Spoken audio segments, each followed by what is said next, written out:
Here we are on the southern shore of the Salinas River Lagoon in the Salinas National Wildlife Refuge, conducting a Tidewater Goby survey. So we're basically surveying various locations around the perimeters of the lagoon to evaluate the distribution and relative abundance of Tidewater Goby.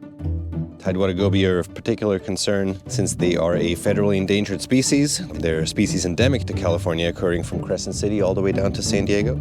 They occur in seasonally isolated brackish habitats that get connected to the Pacific Ocean, usually during the winter and spring month, following larger runoff after storms when the sandbars or sand berm that separates the lagoon from the ocean breaches.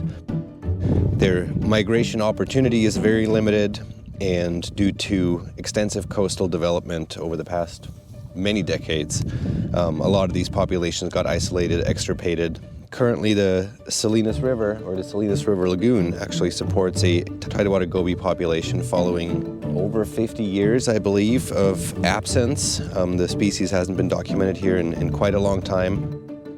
There's a few goby species that could potentially be found here. There are arrow gobies, these here, the Tidewater gobies, some non-native yellowfin gobies, and what they all have in common, they all have their pelvic fins, so their belly fins fused into a suction cup-like structure. That's the characteristic that defines the gobies. They're usually fairly easy to point out.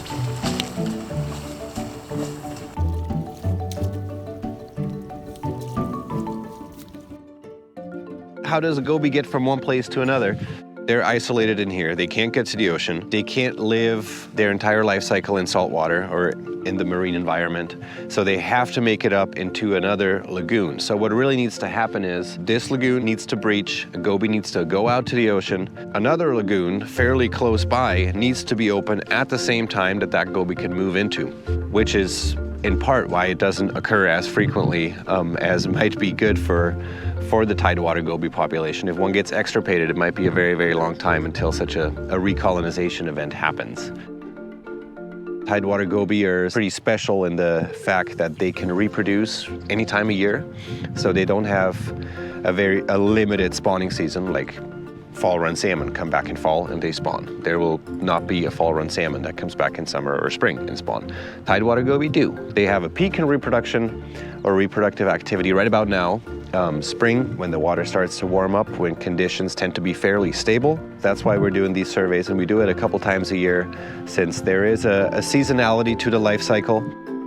If gobies were to reproduce, all the little gobies hatch, and then a breach happens with a saltwater inflow, there's high mortality among the juvenile gobies. So it kind of makes sense that the peak reproductive activity is observed during the period when historically this environment is most stable. But just in case it's not, because there's freak events and a lagoon can, in theory, breach any time of year depending on the weather and the weather patterns, some reproduction of Tidewater Goby occurs year-round, basically to safeguard the population in case that unusual breach does happen, which is one of the reasons we measure all the gobies as well, because it's a good indication of the age composition of the species since they are so short-lived. Length is a very accurate and direct indicator of the fish's age. So the fish we saw today, in the range of 40 to 45 millimeters or so, those are probably close to a year old and they're nearing the end of their lives. And we haven't seen the juveniles yet, this year's cohort. But yeah, given from the size and the condition of the gobies that we have seen today, I would expect if one were to repeat this survey in a month or two, we would start to see the next generation.